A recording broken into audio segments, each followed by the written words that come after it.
once you have identified the personality that is you're being identified, you say, okay, I am the part of me that wants to be recognized, come forward, and it has certain vocabulary, it has certain movement, it has a certain belief system, and perceive all my reality through that persona. Once you identify this, you say, I believe that I am that person. So this is the first step, is to recognize your relationship with this other person that is right beside you, telling things and suggesting things to you, course of action, suggesting all the time, having some kind of expectation over you. So first identified. Second, don't engage, don't have a participation with that part of your personality. Just simply say, okay, it is there, it's coming out of my habits, my conditioning, that's the way I grew up, that's how I interpret my life or my environment. But you don't need to go and say, okay, well, now I'm going to fix you, now I'm going to learn more about you, now I'm going to have any kind of relationship, engagement that you have. Then you create a space, and this is so important. You create a space between you and the other person, that personality. Now, that space is cluttered with certain dynamics, and in that dynamic is when the attachment comes.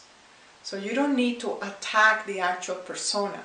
What you need to retrieve your energy from is from the relationship. You don't need to feed that space, because that really is the space where you relate, is your input.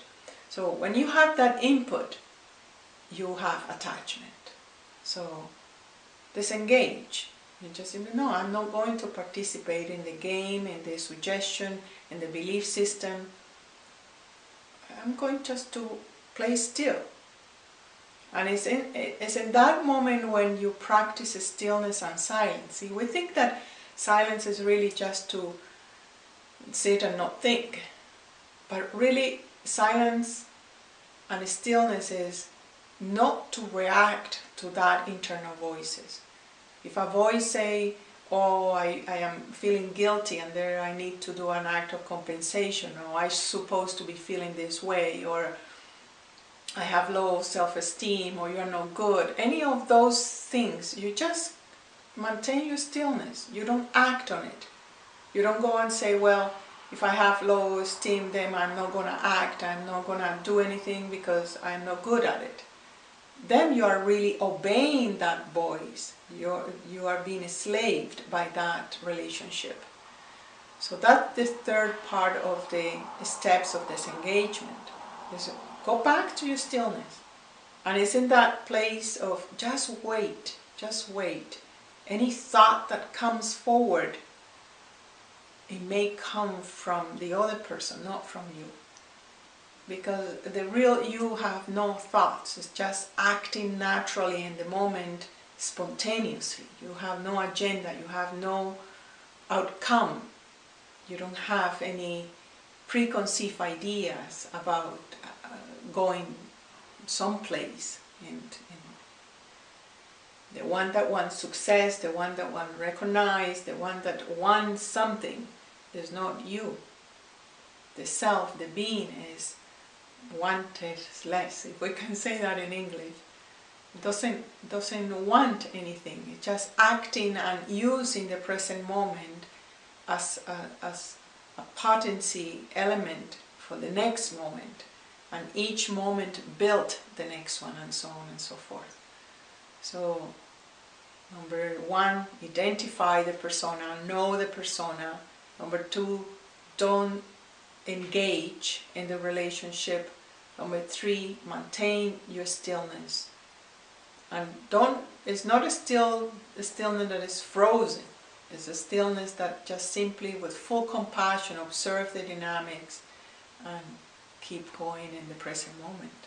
So it's quite simple. It's so simple that we tend to put too much effort in the disengagement, in the detachment. But really detachment happens with awareness and stillness. Then you don't have any more voices in your head, you don't have any more relationships in your head.